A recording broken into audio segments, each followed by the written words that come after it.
hearing about. It's kind of two talks in one. I actually went back and found the first presentation I ever gave about Lucene, probably at least 13 or 14 years ago. I'm not sure exactly. I could go find the date. I don't remember when. And recycled most of those slides. They seem to mostly still be true. You can correct me if I'm wrong. I haven't been as involved in Lucene recently as I was then. So there may be some inaccuracies, but I think it's more or less the level I talk about here is still the same. And then I'm going to talk about a project we recently did at Cloudera to integrate Lucene into Hadoop, and tell you a bit about how that went. Getting some good ringing here. I don't know how we're going to do that. All right, I'll just try to ignore it. So why don't we go with the next slide? First, a little history of Lucene. I first wrote Lucene in the fall of '97, which by my calculations is 16 years ago, around this time, maybe a little later in the year. Because I was worried that the internet bubble was about to pop.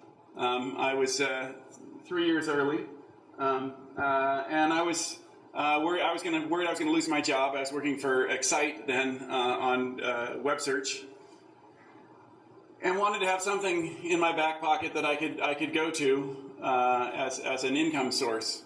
And I imagined it as proprietary software. I'd done a little bit of dabbling in open source through the years, but not much really before that, and didn't really have that in my head. And then along came 2000, and I licensed it to one person at that point, Lucene, and I hated the process of coming up with, figuring out what the price should be, and getting the contract and all that was not what I thought of as fun. I decided I didn't want to be in the software business, at least not as a founder or principal of the business. That side of it wasn't compelling to me. But I didn't want people to use this code that I'd written a few years before. So I threw it up at SourceForge under the GPL, and thought that then people could use it, because GPL was the open source license that I knew of, that I'd heard of mostly. And people started using it some, but a lot of people came and complained and said, we can't use it in our product, in our whatever, because it's under the GPL, and that just doesn't work for us.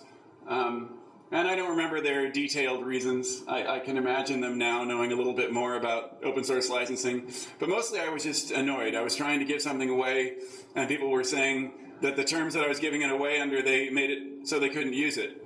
And so I switched to LGPL, probably midway through that first year, and that helped a little, but there were still people complaining, no, that doesn't really work.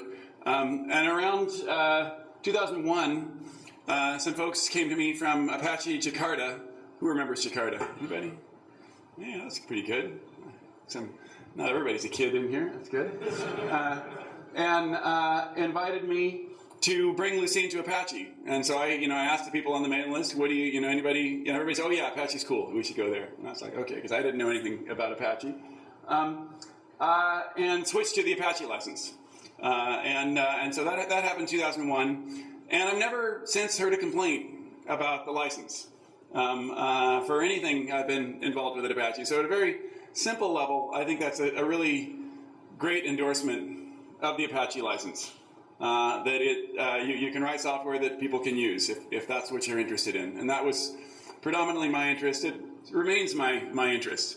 There are some other license distinctions. There are differences between MIT and Apache and so on, which I'm now well versed in.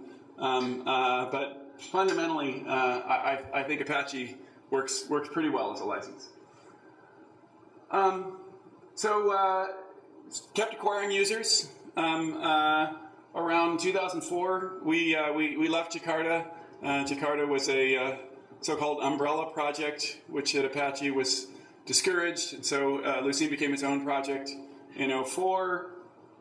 Around 2006, some folks at CNET led by Yannick Seeley, had developed a sort of web API version of Lucene as a server called Solar.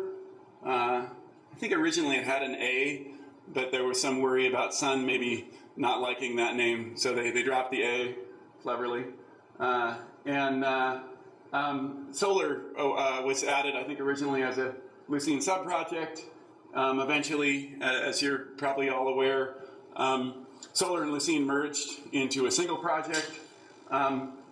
All this time, Lucene was, a library for doing full-text search, what it still is, that scaled reasonably well up to, originally my target was maybe 10 million documents running in Java, and I thought that would, be interesting to people who, wanted to, when I started this, Java was thought to be for, running in the browser or running on TVs and stuff like that, so as you could download the code and, run anywhere. Over time, it became apparent that Java was actually a pretty good language for server-side programming because you could, because it was, relatively type-safe programming with garbage collection, so you could iterate fairly quickly, but still have pretty decent performance, close to C and C++. And Java adoption got to be much more widespread than I think people initially anticipated.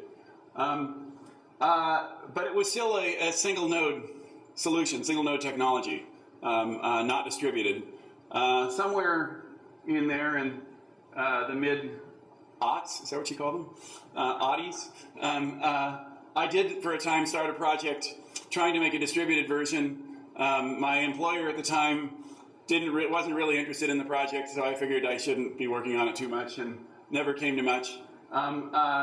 But around 2010 or so, some folks, in fact, Yannick and a few other of the people who've been working on Solar for a long time, set about seriously trying to make a distributed version of Solar. And they named the effort Solar Cloud, and took them a while. And they finally, last year, got all or at least most of the bugs worked out. And all of a sudden, Lucene was available in a distributed form. So you could run it across multiple servers, scale both in terms of collection size and query traffic. In theory, arbitrarily. In practice, I don't know how far it's been tested, but we've certainly seen tens of, or even up to 100 nodes seem to work pretty well.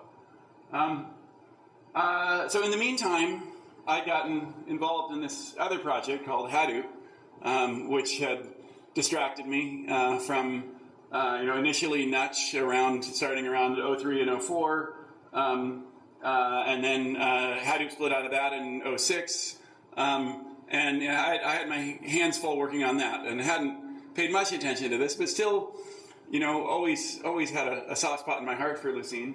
It's my wife's middle name, by the way.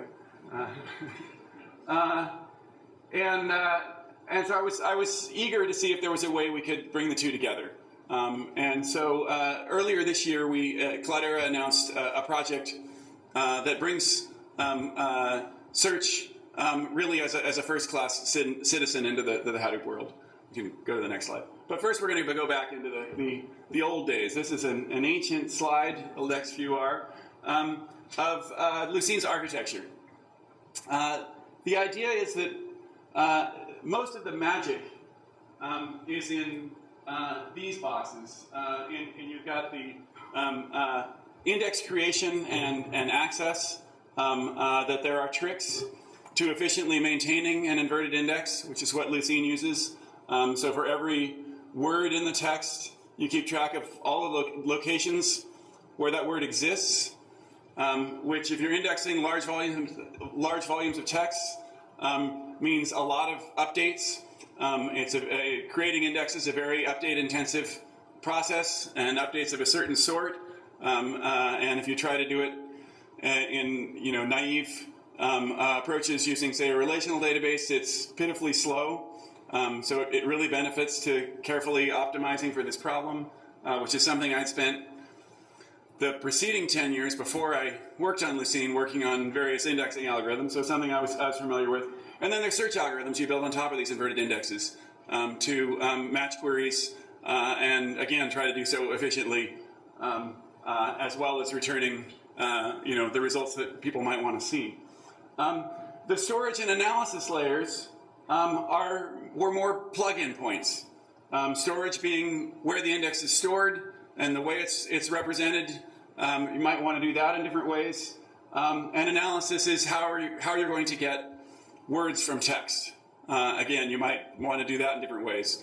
And the analysis developed a sort of a framework for pipelining the extraction of words from text. And on top of these APIs, you build your application. And this is a rough architecture that I'd used in several implementations before Lucene.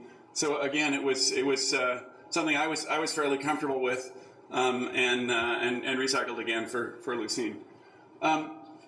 So where was the novelty in Lucene? I think the biggest piece of novelty was the indexing strategy, which this is I don't know what paint program I used to do this in, but I found the graphic.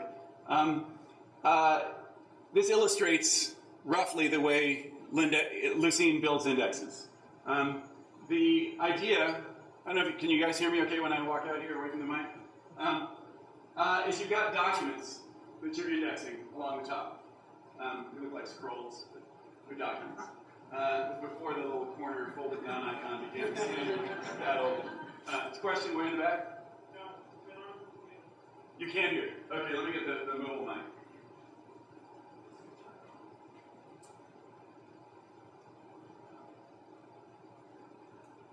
How's that? Now I'm like a rock star. Watch out. Okay, so you've got the documents coming in order, left to right. And as each document arrives, you create an index for it.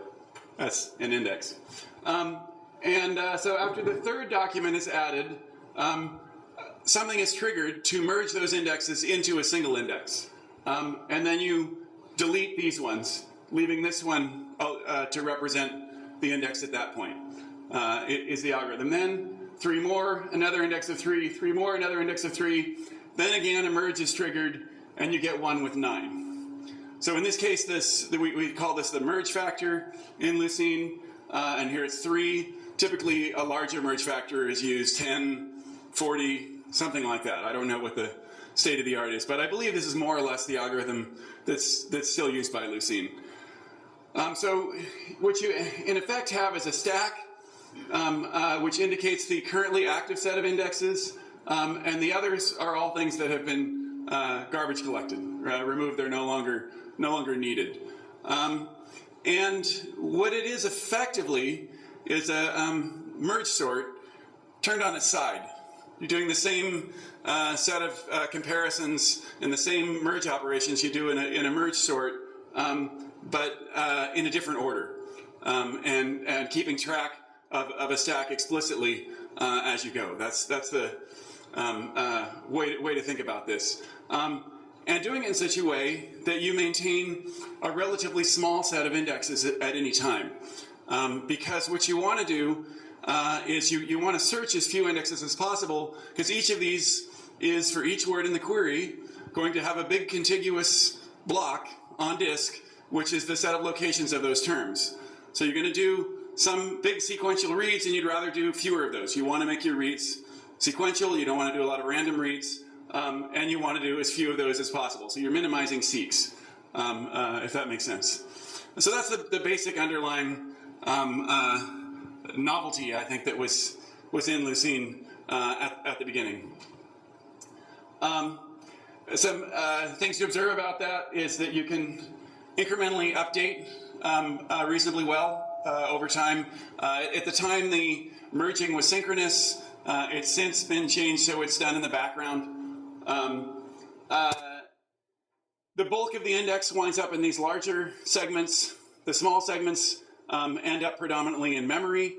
They get cached. They're very easy to cache. They've been touched also recently because they've recently been written.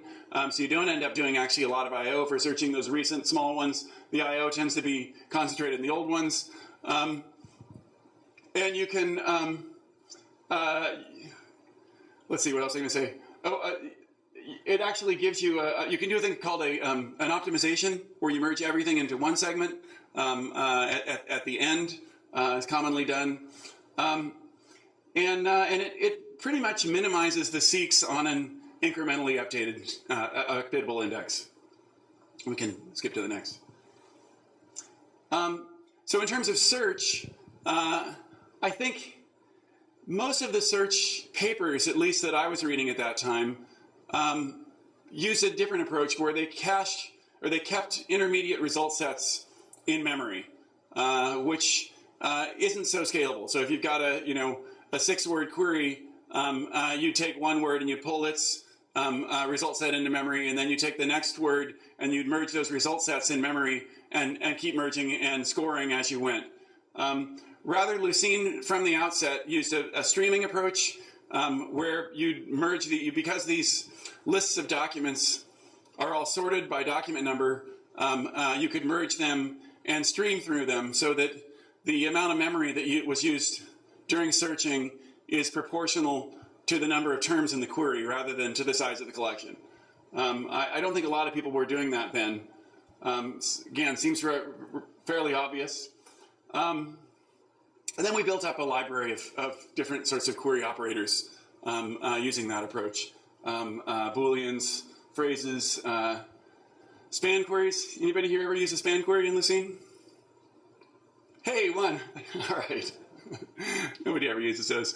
They're pretty cool. I've never seen them anywhere else. But they're sort of phrases generalized. Not used that much. Spatial has been a lot. Haven't anybody ever used a spatial query in Lucene? All right, a few more. That's actually pretty useful. A couple other things about being able to cache bit filters for make some things that otherwise would be a lot slower, faster, and sorting, which we don't need to go into. We can go to the next slide. So since then, the other thing that's sort of in parallel, yeah, question in front. So how do you accurately gather the statistics over the different indices, or what do you want to call them, shards, so that if your results are going to be, you're going to return 1,000 documents and you want the top 10, how are you merging those statistics? So there's two parts of that. If you got 1,000 documents and you want the top 10, first part is how are you going to weight the terms? And for that, you need some global statistics. You need to know the relative frequencies of those words in the collection.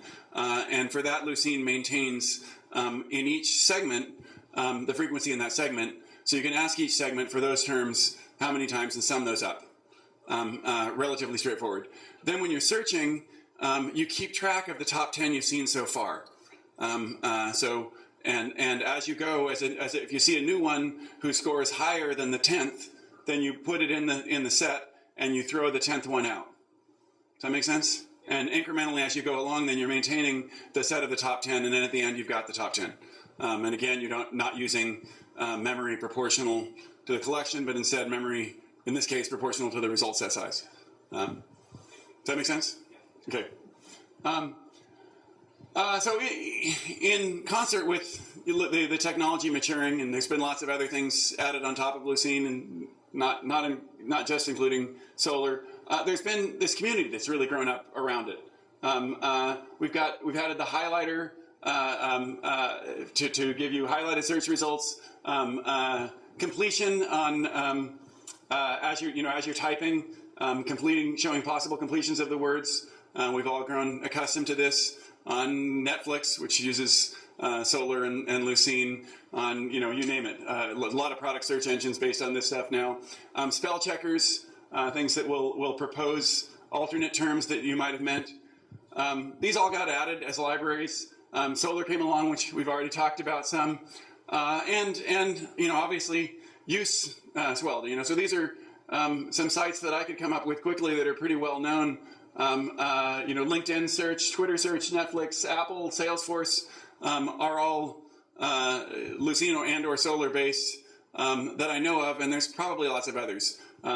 At this point, I think of it as who doesn't use Lucene for search? And there I think it's Google, Microsoft, Facebook. For sure, I'm pretty sure for their primary search in their products, don't use Lucene. I don't know of a lot of others who've built search themselves. There are obviously some other things out there, so maybe you guys can help come up with some. But most people are using it now.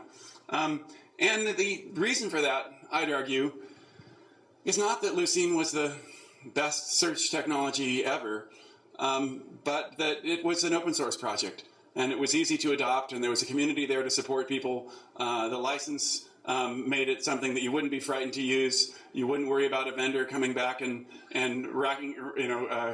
cranking up the price on you over the years. And I think that's the reason that people started using it, that people started contributing to it, people started adding all these features. It was decent technology, certainly, to start with. But I think if I had pursued this other avenue of trying to build a business around Lucene, on one hand, I wouldn't have probably been very happy, but I also probably wouldn't have been very successful. There were other businesses selling search technologies, probably would have been a tough sale to people. Java-based, I don't know if people would have gone for the JVM as a basis for their search technologies. And chances are good it would have gone out of business. Nobody would have ever heard of it. By going to Apache, by using open source, I supported myself and my family for several years as a consultant. Paid my mortgage and fed my kids, literally. Moreover, if you think about the amount of economic impact that Lucene has had, given all these companies using it, it's tremendous.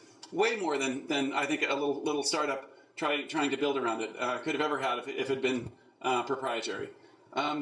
So anyway, I think that's an interesting anecdote about how open source can really make something succeed. I think in a way that's far beyond the technology involved. Anyway, digression. Lots of books out there about Lucene. Several vendors that will support your use of Lucene out there competently. It's a mature technology. So now I'm going to sort of switch gears and talk about what we've done over the last year or so, trying to take this and move it into the Hadoop world. First, it's fairly obvious why would you want to add search, it's just a nice complement to all the other things out there in the Hadoop space, to get something that is very end user friendly, that's interactive, opens up all sorts of use cases that weren't really available on the Hadoop platform before. But everybody knows search. When I remember looking at user queries starting in 96 through 2000 at Excite, and the quality of queries that people made improved measurably. The number of words, the amount of syntax people use, data around. You want to, as much as possible, move computation to the data rather than move data to the computation. So you really want tools that are native to Hadoop. That's the best case. We want to have a suite of tools that can all interoperate as efficiently as possible, can share as much as possible. We want them to share administrative tools. We want them to share security tools. We want them to share disaster recovery. So all kinds of things that can be shared.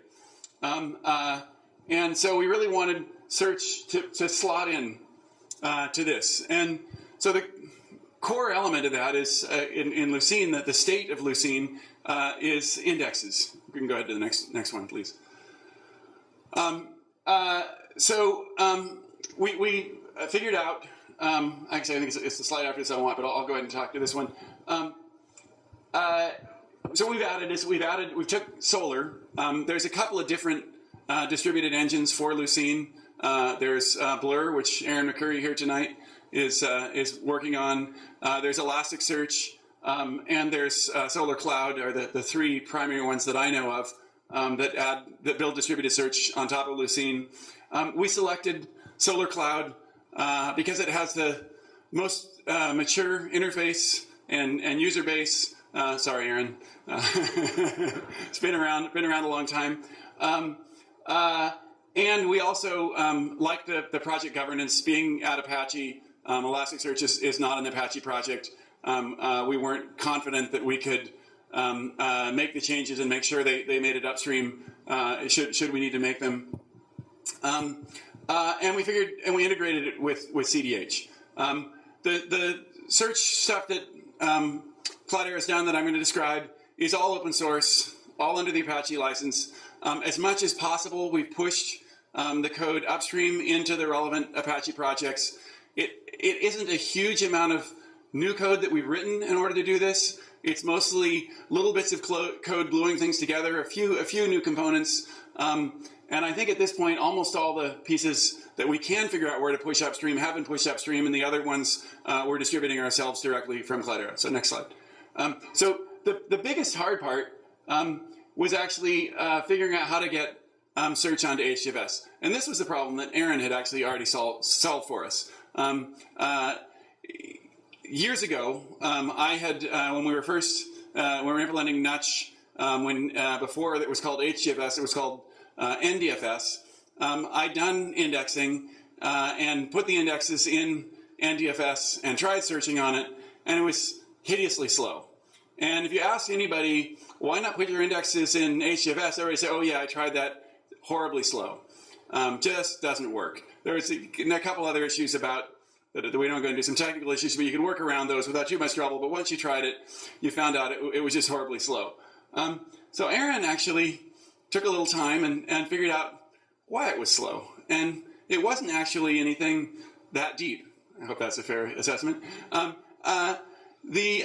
thing that Lucene was relying on, and we all kind of knew this, but we hadn't put it together, is that the Linux kernel has a buffer cache, and client-side caches a fair amount of I/O, whereas HDFS has no client-side cache. Every read operation is talking to a server. There were other inefficiencies in that.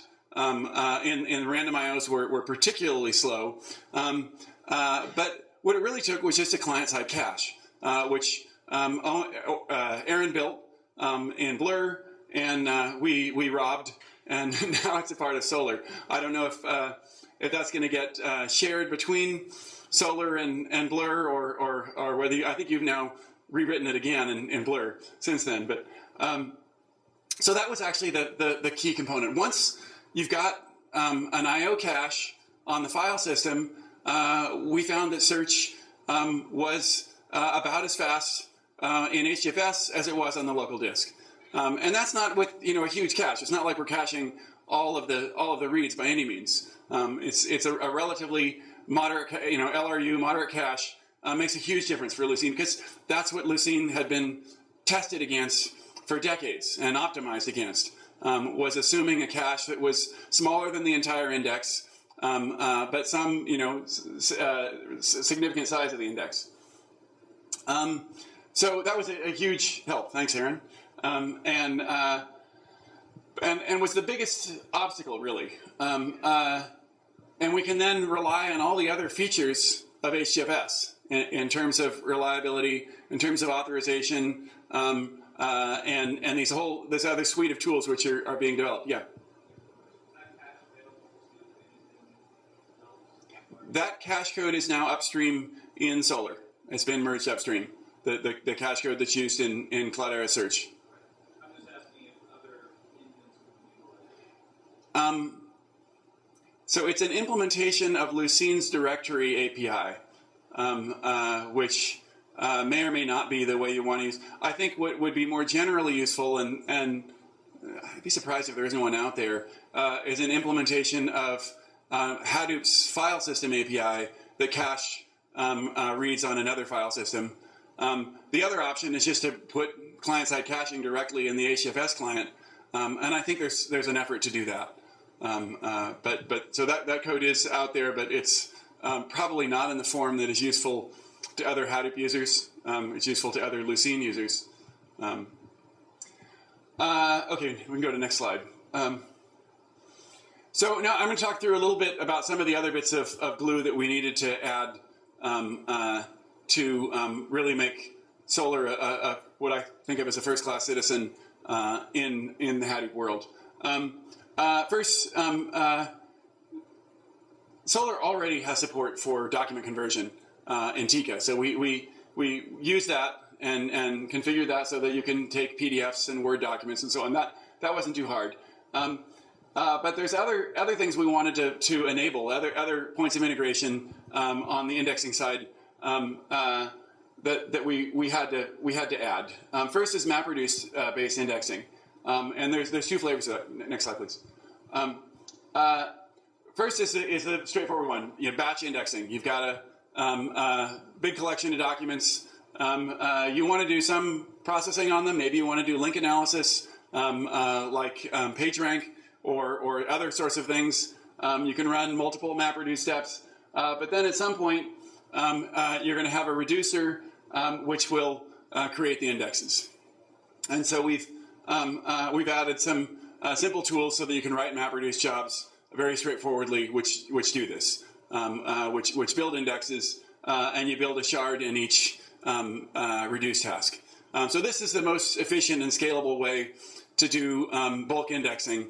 And for a lot of people, this makes the most sense. If you're doing the sorts of analytics and incorporating them in your index, which are hard to do incrementally, then oftentimes what folks do is they'll just rebuild their indexes nightly or hourly or something like that, rather than try to do them incrementally at all. Another variation we have, next slide please, is where you can run a MapReduce job and build indexes, and then if you have a running Solar Cloud implementation, you can point that at those indexes and have them those indexes merged in at runtime and switch to atomically, if that makes sense. So it's sort of a hybrid. You can do batch indexing, but then make the whole batch an incremental update to the existing service, and we call that the go live option, where you can run batch indexing and then have that go live. So you can have a system that's up and running and not interrupted. Otherwise, if you're just doing batch indexing purely with MapReduce, then you've got some trick if you've got to switch over from one index to the other, which isn't rocket science, but this sort of takes some of the magic out and makes it a lot easier. So next slide. Additionally, we've added some tools so that you can index easily using Flume. So we've got a Flume agent.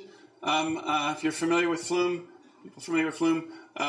Flume is a part of the Hadoop stack that deals with getting events from wherever they're generated, oftentimes front-end servers that are generating logs of various sorts, and propagating those events back to some other service, typically HDFS or HBase or something else in the Hadoop ecosystem.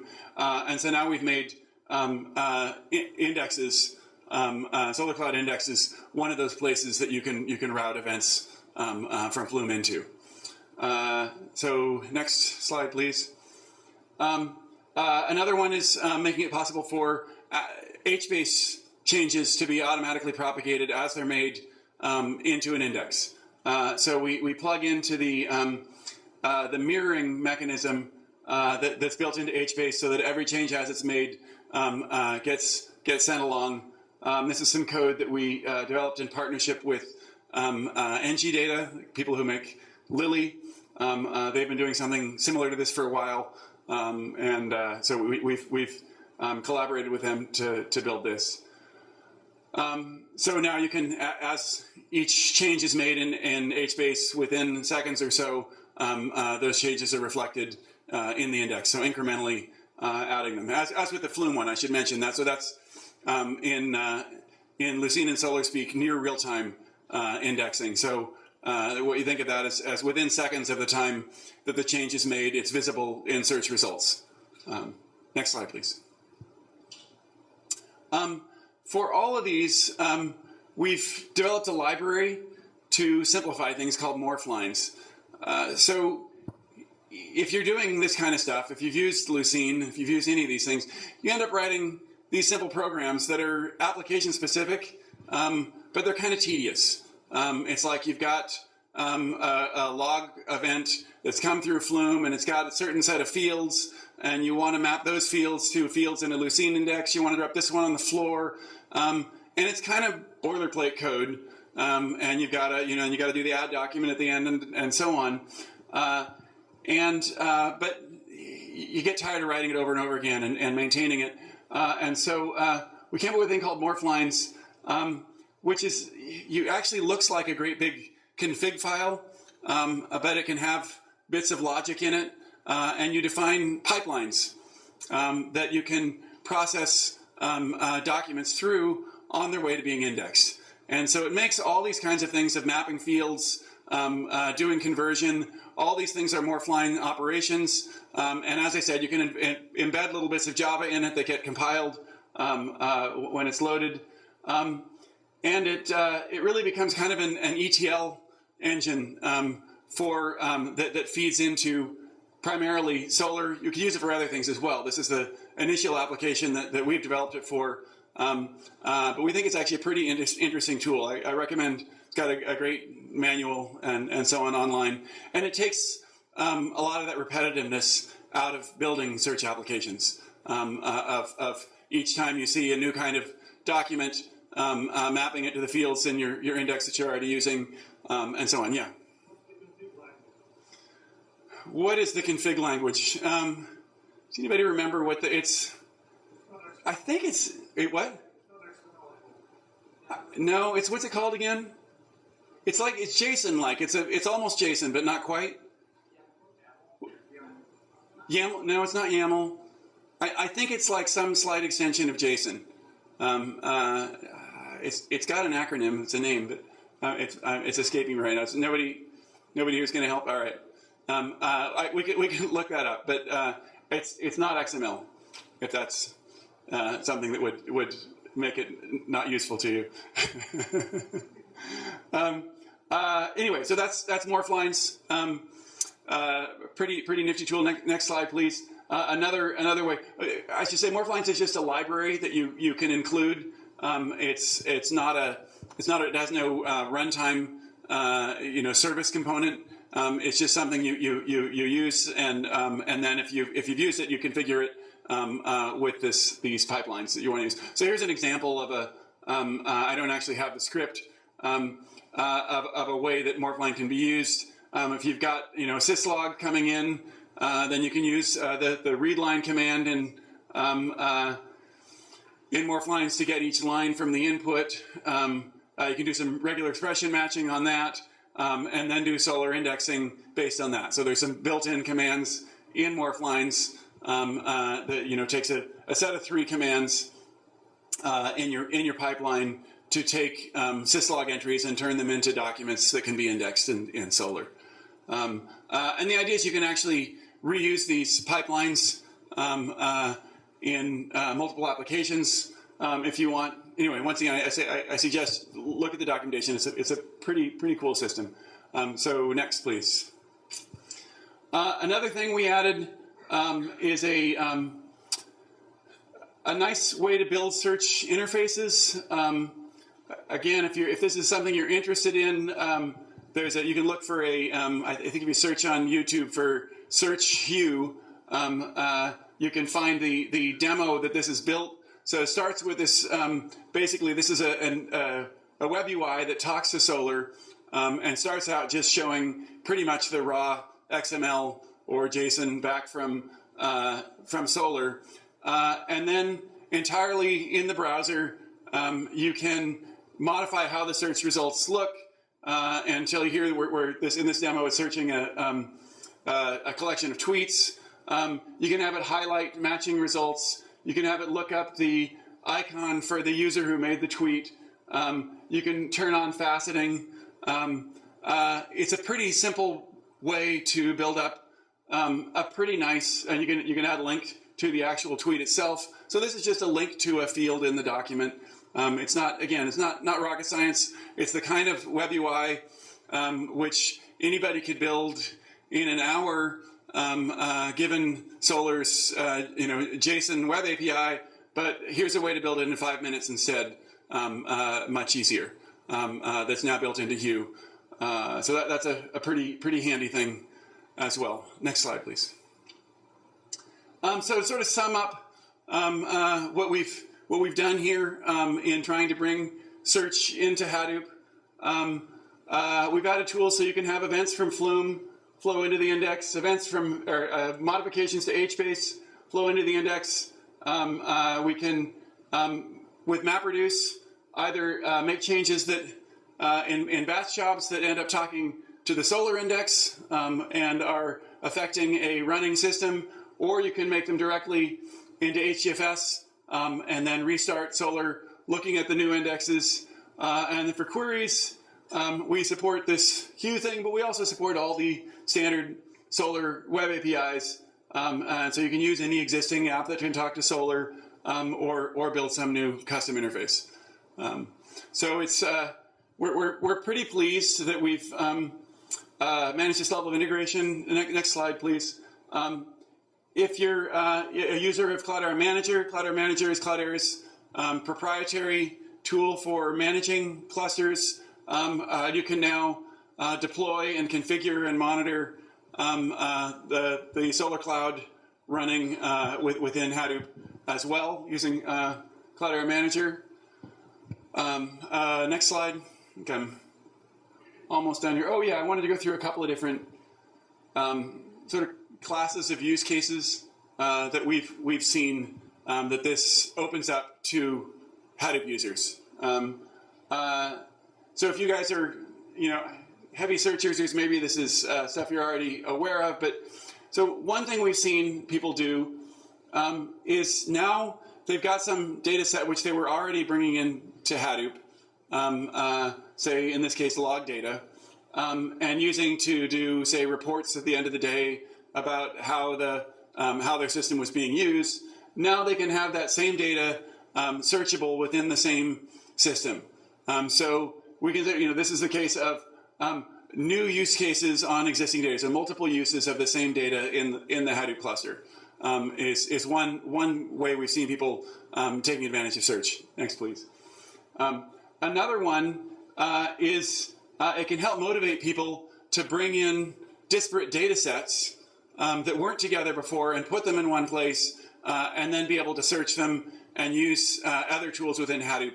This is sort of a classic Hadoop use case in general, but with search, we're seeing some people really find this being the motivator for them to start using Hadoop, so they can pull in these different things, process them, and convert them into formats where they can be searched in a single collection. Seen some of this in the healthcare industry and others. So next, please. And the last class of use case we've seen is just simply people who have data in Hadoop and they have users who want to look at that data who don't know SQL, don't know Pig Latin, don't know one of the other tools that are in Hadoop, but they know how to search. And so this opens Hadoop's data to these kinds of users, to a much wider base of users. So those are the main three that we've seen so far. Next slide, please. So we've I think first announced this sometime last spring. It's since as a beta. Recently went GA, general availability. It's considered a part of CDH. For those who are familiar with how Cloudera works, CDH is our distribution of Hadoop-related projects that we sort of coordinate a bunch of releases, and we patch and distribute as a unit, 15 or 20 projects. Search will be a part of the next major version of CDH, CDH 5. It's currently shipped as a separate package by Cloudera. because it's just hard to get it integrated on the fly with an existing release. But it's going to be just a standard part of the platform. Everything I talked about will be part of the standard open source CDH distribution. And also, if you're using Cloudera Manager, it's part of the management part of it is part of the free version of Cloudera Manager. So you can check that out and play with it. Makes it really easy to deploy and configure this stuff. That's pretty much all I had. I can go to the next one. So I don't know if that's what you hoped I would talk about tonight. If it's not, feel free to ask me questions, and I can hopefully answer questions about other things or about this or whatever. Yeah, do you want me to? Let me give you this mic, and I'll take the other one.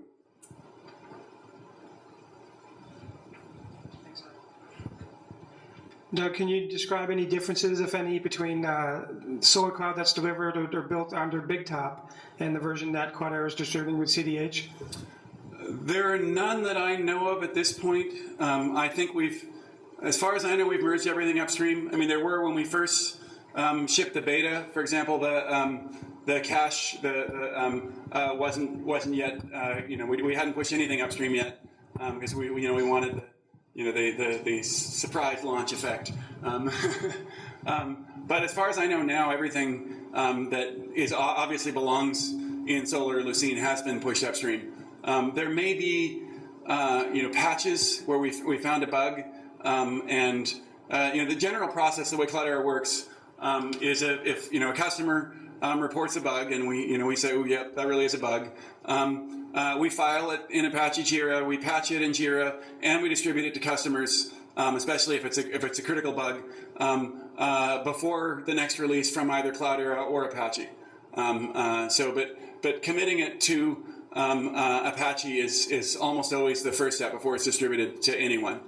So we very rarely diverge from at least Apache's trunk. We don't ship code that hasn't been committed to trunk.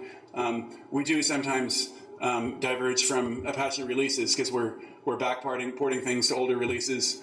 Where CDH3 is based on Hadoop 0.20 something, I don't remember exactly. We're going to be supporting that for years, and I doubt there'll ever be another Apache release off the 0.20 branch. There could be, but we tend to do just backports of individual patches that are critical to customers. So anyway, there could be a patch for some bug, but if it's probably already in trunk if there is. But last I heard, everything was upstream. A quick general announcement. If anybody has questions, they can just line up here and then ask using this mic. Or if you're too lazy to get up, I can yell and repeat it. Too lazy to go. Sorry, I shouldn't have given him the out. Go ahead. Are things like the work line, so they all pretty much tightly integrated or tightly coupled to the Cloudera, or are they available in Hadoop or even embeddable with other languages? The question is Morphlines tightly coupled to anything else? Or to Cloudera? It's not meant to be Cloudera specific, to my knowledge. And I don't think there's anything in there that's Cloudera specific. The fellow Wolfgang who did most of the implementation really hopes it'll get adopted by other projects as a standard way to do these kinds of simple ETL processing. That it makes sense to do probably for Hive and for other ththings. So right now the only real application of it is in the search, but I believe it's a standalone thing. It has some dependencies. But I don't think it's certainly not dependent on anything Cloudera specific. In that everything in CDH is Apache licensed isn't really in some sense Cloudera specific. So it's a component that's been added on top of the rest of CDH. Can it be leveraged in other language platforms? The question is, can it be leveraged in other languages and platforms? I think it's a Java tool. And it will. I think it has to probably run within a JVM. It's fairly Java specific, is my understanding. Yeah. Yeah. I have a couple of questions. Okay, first one is, I have some particular data, so I'm doing data analytics on my particular data based on my use case. So I'm writing some MapReduce jobs over there. So suppose let us assume that I'm not using the Cloudera distribution, I'm using some other distribution. So how to build the indexes for my particular data so that okay, whenever I search, like it will ask me like grab the data and it will show on my custom UI or whatever. So the question is, how do you index Yes. if you're not using CDH? You can just configure Solar Cloud to use the HDFS directory implementation and use Solar Cloud. I mean, if you wanted to use the Flume connector, you'd need to. I think that's been pushed upstream into Flume, and you can get that from Flume and configure. And you can anyway. I don't think there's anything in here that forces you to use CDH. We're bundling it all. There's components which are like Morphlines, which is open source at Cloudera's GitHub as opposed to at Apache.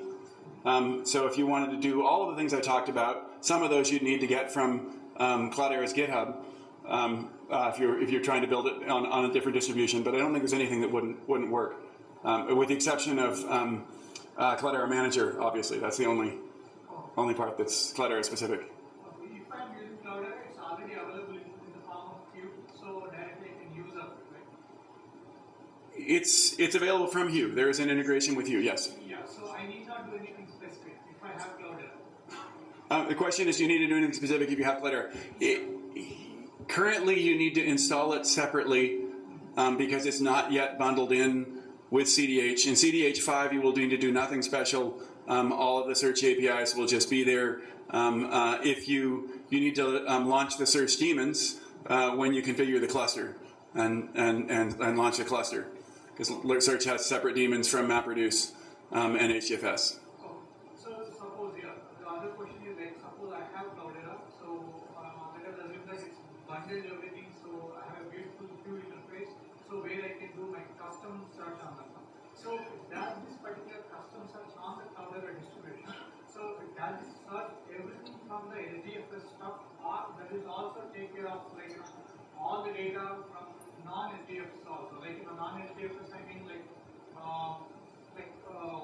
HBase, any other NoSQL database stuff. So the question is, does it search everything in your HDFS and your HBase? It only searches those things which you've asked it to index. So you need to explicitly, we're not automatically indexing everything that's in HDFS or automatically indexing everything that's HBase. You need to configure which tables in HBase you want to be indexed and explicitly turn that on and get those to be indexed in the way that you want. So it's. Suppose I have NoSQL databases like Cassandra, MongoDB, or whatever. So does Lucene have a capability to search from those databases as well? If you're using, the question is if you're using Cassandra or MongoDB. MongoDB, there are some NoSQL databases. We have not built a connector for MongoDB or Cassandra.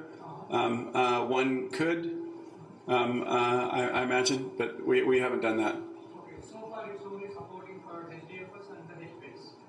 HDFS, HBase, Flume, arbitrary MapReduce jobs. Those are the things that we're including at this point. You're welcome. Yeah. Thank you for using the microphone. Yeah, no problem. The indexes that you're deploying ideally through Cloudera Manager for the Solar Cloud, do you recommend that they be deployed across the entirety of the Hadoop cloud, or are they a discrete subset of your nodes? And if so, how do you change your infrastructure recommendations to account for the RAM used by Solar? It's a good question. Should you be running the search software on the same nodes that you're also running as MapReduce, or you certainly probably want to have it on the same nodes you're running HDFS on. So now we've got a number of different daemons in the ecosystem. We've got MapReduce, HDFS. HDFS tends to run everywhere. MapReduce people tend to run on most nodes. But should you be running search? Should you be running Impala on those same nodes? I think it depends on the. It's a hard question to give an exact universal answer for. It depends on the size of your cluster, the amount of search traffic you have, the size of your search collection, the amount of MapReduce jobs you're running, and also how tolerant you are of variance in performance. I mean, we're going to try to guarantee as best we can to deliver good performance across these different workloads, but it's not always easy. So, a common configuration we see will be HDFS running across every node, MapReduce running on a large percentage, and search maybe running on a separate thing. If you need that search response time to be optimal, you don't want MapReduce jobs to ever interfere with your search, then you really want to give them some dedicated CPU and never have them trying to share with MapReduce jobs. On the other hand, you might prefer to run it on all of them. So I really think that's a tough call to make once and for all. I don't know if anybody, Joe or any of you guys, have any experience with different configurations people have used in the field yet for that. Generally, people have been using very large memory, so usually 128 gigs is the minimum that people want to deploy their Solar servers to. But other than that, the rest of the Hadoop hardware recommendations apply. Are they also running MapReduce and Impala on the same nodes as the Solar servers? Most people, what they've been doing is just deploying the Solar nodes to a subset of their bigger HDFS and MapReduce cluster. So let's say they have 100 nodes. They carve off 5 of them, run Solar on that. They may or may not leave MapReduce running on those nodes. So may or may not. Thank you.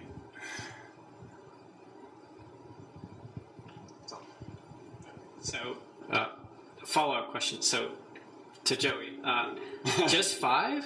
Just 5 for like 100? I mean, that was just a random example. But, so most of the people that I've worked with, their data sets they need to search are much. So most of the customers that I've worked with search in the past, their data sets that need searching are much smaller than the overall data sets they're storing on Hadoop. So it really just depends on how big the data set that you want to search over, and so you scale that up the bigger the data set that's being searched. My follow-on question then, first of all, thanks for coming and giving that talk, Doug. It was very nice. In the integration with HBase, so would it be possible, and this is the way I'm just interpreting it, is that I could take, say, an HBase table with, tens of billions or hundreds of billions of rows, maybe 100 columns sparsely populated. I could convert those columns to fields in Lucene, index them, and in a program, run a quasi-SQL query to return them. Well, I wouldn't call it quasi-SQL. I mean, it's a Lucene query. But yeah, in general, I mean, if you've got enough, you're going to have to allocate enough search servers to search, billions. And, sizing is, with all these things, it's depends on the complexity of the documents and the size of the documents and the query traffic. We can certainly help you with that. You can find things out on the web that'll help you with Lucene sizing. But if it's sort of a problem that Lucene or Solar could solve otherwise, then yes, certainly. And if your change rate is something that Lucene and Solar can keep up with, which it probably is, Lucene indexing is rarely a bottleneck. Search time is more the case you need to size things for. Then yeah, I don't see any problem with that. Yep. Oh, sure. I have 2 questions. And the first one is that if you have a lot of cores, for example, if you have over 10,000 small databases, and each one needs its own Solar features, and do you need to build over maybe hundreds of thousands of cores and serve each client using one core? Do you merge them into one huge single core to serve those small clients? So you've got clients who each have a separate collection of documents that needs to be searched. Yes. You probably want to use a separate index. If you're not searching across the indexes, then you're probably going to want to use a separate index for each one. I don't know how far we've pushed. So, I mean, Solar Cloud will obviously support more than one index per Solar Cloud. I don't know if you get to, where that starts to not scale well, whether it'll scale well to 100, 1,000, 10,000, 100,000 different indexes. I'm not sure. I haven't seen that. Anybody push that? Is anybody here familiar with how well Solar Cloud deals with that? No. So I'm not right now. There's another way to approach that, which is you can, if this isn't supported yet, it's something we intend to support soon, which is you make the, in your case, I don't know if you're calling it customer or the collection, be part of this primary key that you partition documents among. And that way, when you send queries out, you don't end up broadcasting them necessarily to every node in the cluster. So the normal way Solar Cloud works is if you assume the documents are spread across the entire collection. When you index, you pick effectively randomly an index, a shard to add it to, and at search time, you search all the shards. You broadcast the query. You get the top 10 from each shard, and then you take the top 10 overall and return that to the user. But if you know that you only want things within a narrow range of document IDs, and you also use that ID in sharding, then you can send the query to just one or maybe two shards and search just those, which makes it a lot more scalable in terms of traffic, in terms of query traffic. I believe that's something. I don't know if we've added that. That's something it's on the roadmap for sure. I'd have to double check and see if that's actually in there yet. It's a common way to do things, and that way it makes it's a lot easier than trying to shard yourself. Say have a shard per customer or per collection. To just have one giant collection, but sharded by some collection key. Does that make sense? Yes. Yes, thank you. My second question is it a good idea to store images in HBase? Just if, for example, if you have millions and millions of small images, and I've looked at Cloudera and also I'm looking at HBase, but I really don't know how HBase actually works because there are so many layers of abstraction, and I just think, is this a good idea at all? It doesn't seem like an unreasonable use case to me. I mean, if you've got lots of small files, then HDFS doesn't work well for you. It works best when files are relatively big, and HBase is the standard solution for that. You'd probably want to keep the image data itself in a separate column family, so that you could do scans and updates on metadata without having to process the image data itself, and only get the image data when you really want to, because it's still relatively bulky. Is the way I would probably try that. Does anybody have any, again, appeal to the crowd, any experience doing that that's positive or negative? So I store hundreds of millions of images in HBase. Hey, this is Brandon from Maryland. So I wrote this software called Picarus that is designed for machine learning with images, and the backend is HBase. So we store hundreds of millions of images on various clusters, and it works just fine. So like you said, storing them in a separate column family, separating that from features that you extract from it, playing with like the block size, stuff like that, that helps a lot. Especially when you have small features that you want to then retrieve quickly, keeping them separate from the images is like absolutely essential. So yeah, so it works fine though. Did you explain what your row ID looks like? So you mean what the row names are? Yeah, row ID, column family, column for each image. Oh, I can explain a little bit after, but if you look online, I have the whole thing laid out. So it's picar.us. So, Icarus. Cool. Like Icarus with a P?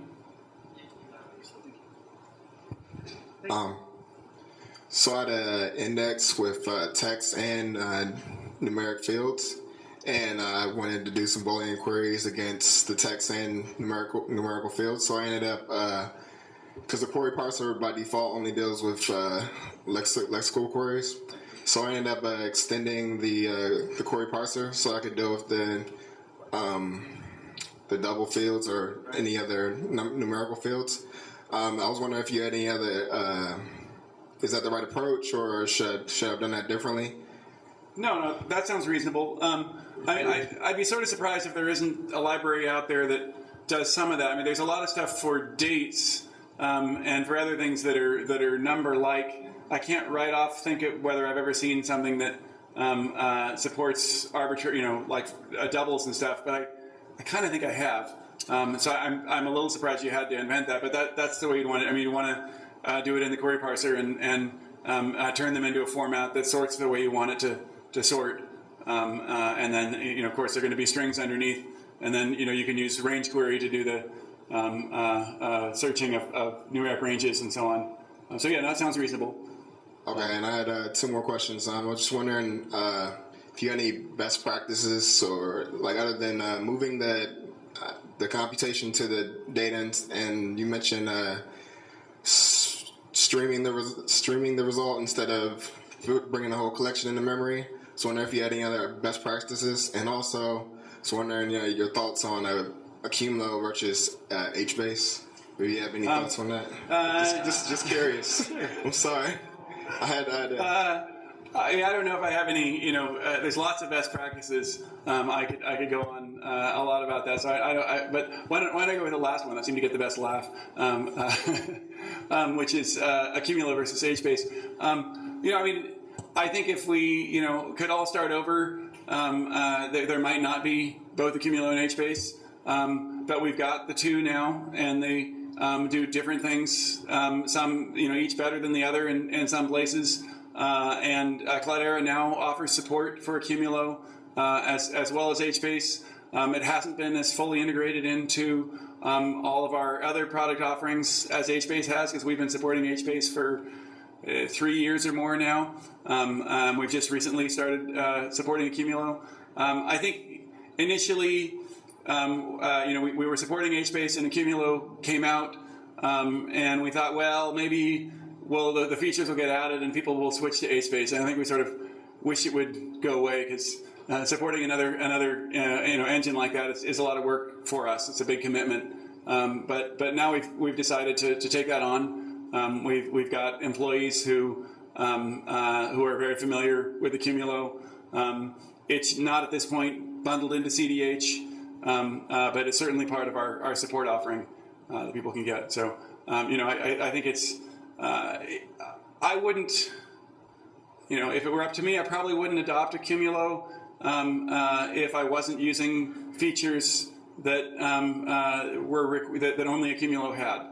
Does that make sense? Too many negatives in my sentence? Because I think HBase is a little more widely used, is a little better supported. But there are features that Accumulo has which HBase doesn't. And if you need those features, then you got to use Accumulo. So.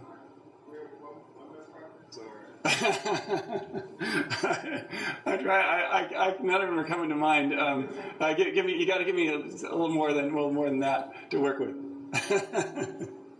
Thanks.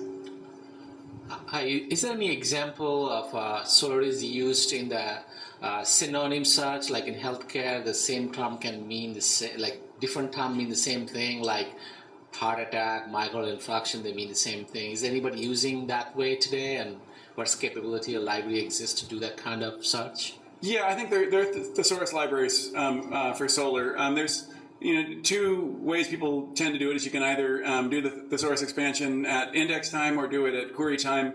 I think query time is generally preferable because you can have more control over it. You can disable it. Index time can give you a little better performance on your searches, but then you can't really disable it as easily. There's a lot of different ways you can do this. It's one of these time-space trade-offs, but it's certainly supported. Throwing in some sort of synonym dictionary in. I mean, one way you can do it is you can keep them in a separate field, so that you can then have sort of both. You can search things without the synonyms or indexed by synonym. It can expand the size of your index a lot, but still improve your search performance. I would recommend doing it at query time. I think that's the safest, easiest, and best way to go, and isn't going to kill performance too bad. It will make queries a little bigger, but shouldn't kill performance. That would be the way I do it first.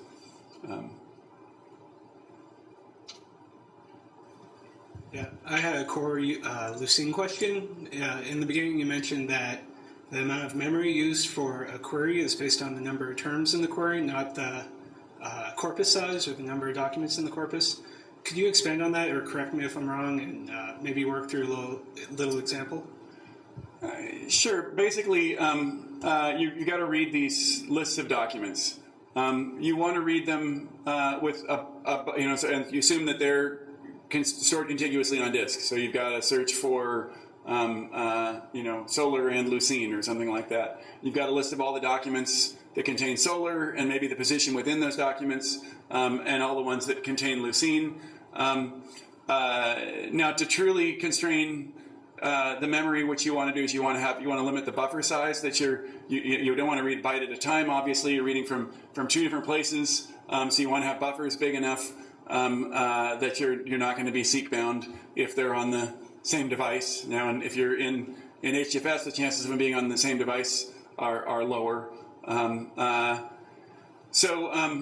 if you assume you've got a buffer big enough that you're accounting for seek time, that the transfer time will dominate, and you assume they're both sorted by Lucene's internal document number, then you keep a finger in each buffer notionally, and you advance whichever one is lower, and if they match, then you've got a hit, and if they don't, then you keep advancing the lower one, and you just move through them like that, if that makes sense. And it scales to if you've got more than two terms, you do the same thing.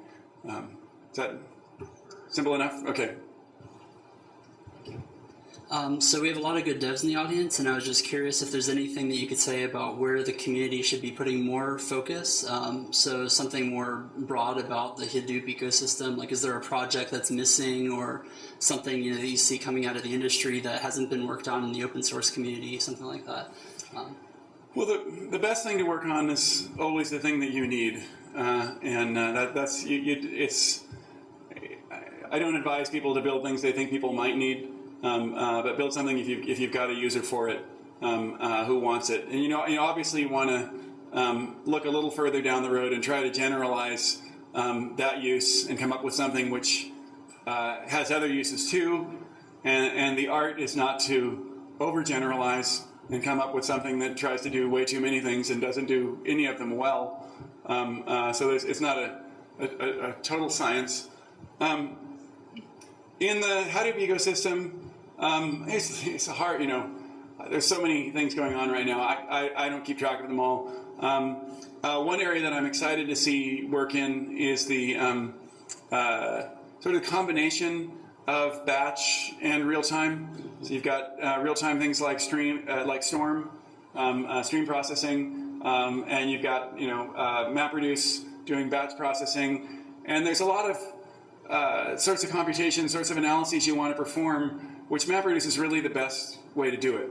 Or maybe you're doing some sort of graph analysis, and Giraffe is the best way to do it. And it's really not something which is amenable to an online incremental algorithm. There isn't a good one that works well. But still, you can come up with some approximation as things are streaming in. And classify things, and then periodically run MapReduce jobs and rebuild your model in the background. And I sort of think there's some. I hear about people doing this over and over again, and yet I don't think there's a standard set of libraries that make that easy to do for some common cases. And I think that would be a neat one to think about. What are what sorts of batch analyses are useful over and over again? What sort that have some online approximation you can do, and then you can periodically trigger an hourly or so on recompute, and how do we put that together into a nice framework that is reusable by folks. I mean, I think in general, it probably seems obvious that you need to come up with the good open source projects are things that are reusable technologies, that are frameworks that fit on top of the platform, but then themselves become part of the platform. If it's all the way something that's end user, that tends to be an application and tends to be a little too specific to make the sort of open source project that you're going to get a diverse set of people collaborating on. You need to have something that is reusable to get that kind of collaboration. Awesome, thank you. You're welcome. Just to add on to that, there's on GitHub there's a Storm on Yarn that was released by Yahoo late July. So if you guys want to check it out, it's there now. Yep. Storm is now in the Apache incubator as of last week or so. That's what I wanted to ask about. You made the announcement. Is there plans to Storm into Hadoop or CDH or anything like that? The question is, are there plans to put Storm into CDH? I don't know for sure. It's not my decision. I think Storm is the leading implementation of streaming. I think customers ask over and over for streaming and for support of Storm in particular. We tend to make our plans for additions to CDH based on what customers ask for. So, I mean, I'd say it looks likely, especially with Storm moving into Apache, but I'm not going to make any product announcements, and also that decision hasn't been made yet, but I would say it's likely. I arrived late, so I apologize if this was covered earlier, but could anyone speak anecdotally of any solar cloud instances that are running indexes of tens of billions of documents? Is that a common? Was that a B or an M? With a B. I don't know who our biggest customers are and whether they're referenceable, so I don't have that handy. Sorry. What's that? Well, you're not going to use it unless you have at least hundreds of millions, right? You're probably you're not going to need something that's distributed. Is my sense. So it's and I know we've got people who need it. So, but I don't recall their actual. I'm terrible with numbers like that. I have to go and look, and then I have to find out who I'm supposed to reference, and so I don't know. I think there are. Anyway, is there anybody in this room? What's the biggest solar cloud anybody in this room has or uses, or how about Lucene-based distributed indexes? Anybody want to volunteer anything? All right, we're not going to get any volunteers. Sorry.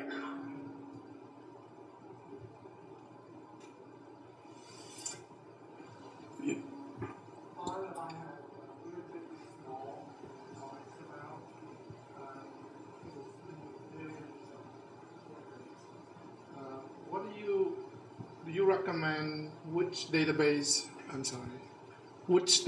do you recommend in the cloud, Cloudera? You've got billions of small documents XML. that are XML. Depends on what you want to do with them. What kind of analysis and search and so on you need to do with them. I mean, if they've got full text and you want to be searching that, then the Solar Cloud, then Cloudera Search is probably your best bet. If they've got various kinds of numeric fields and your user base wants SQL reports from them, or reports and they're SQL literate, then you might want Impala or Hive. So it really depends on what your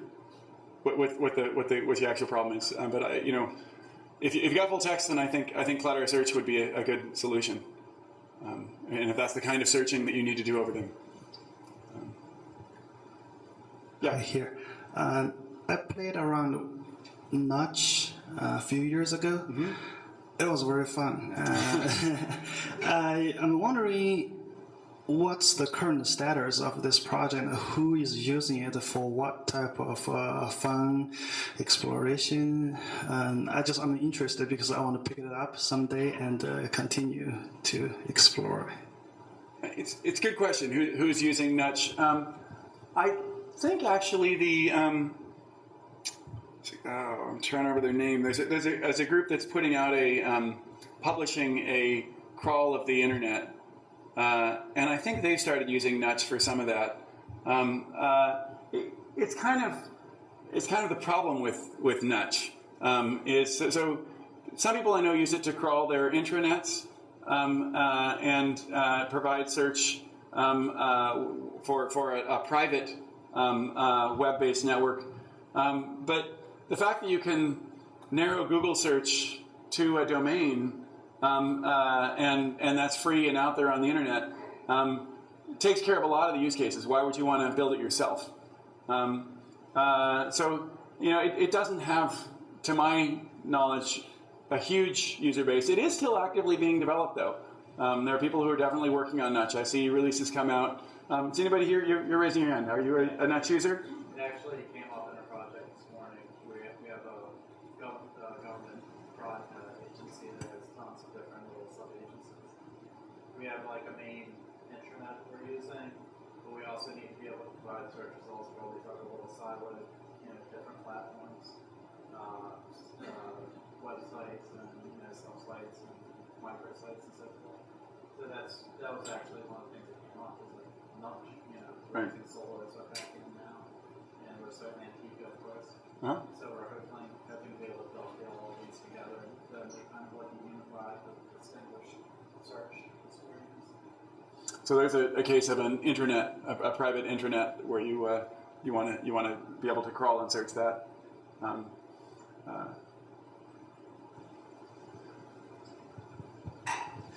So I had a quick question. What would be the advantages? So we have a large log stash and Elasticsearch infrastructure. What would be the advantage to moving over to something like this? So this is sort of the Solar Cloud versus Elasticsearch question.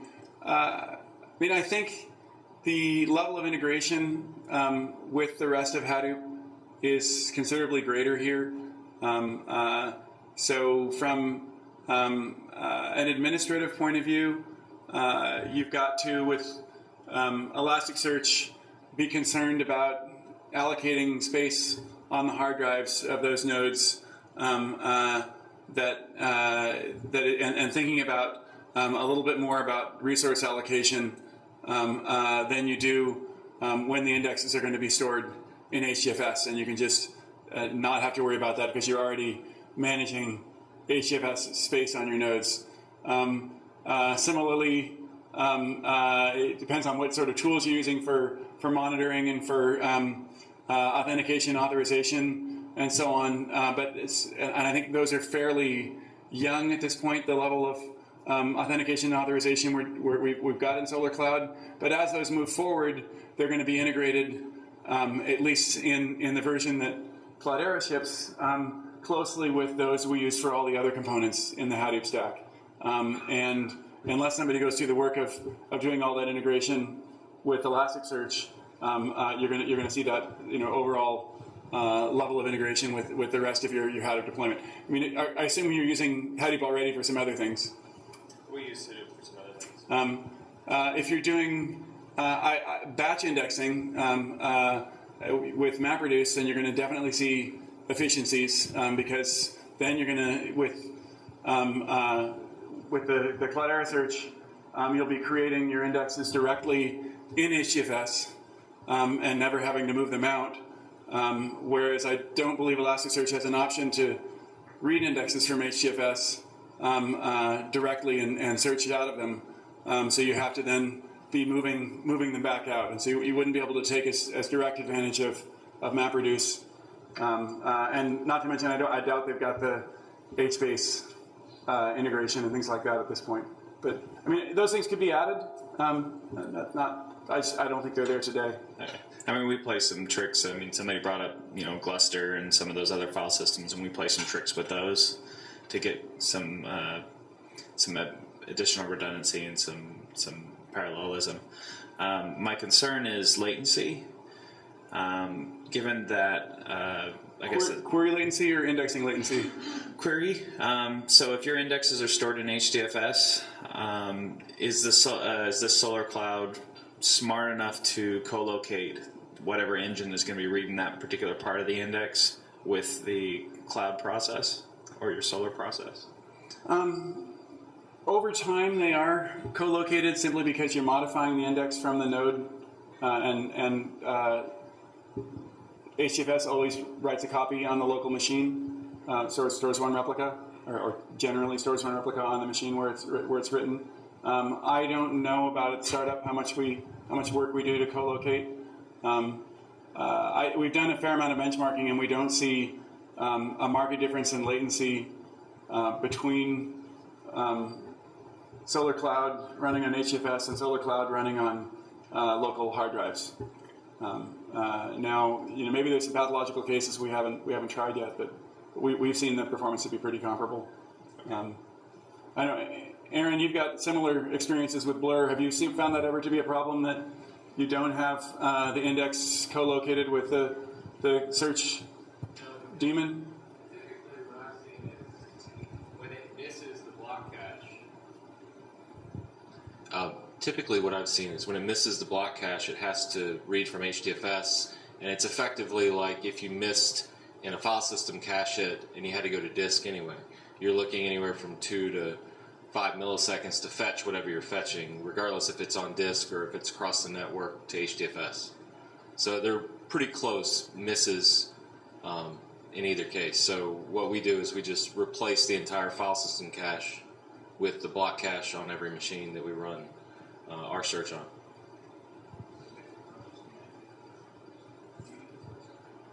No, it's an off-heat block cache that uses an LRU pointer system in the JVM.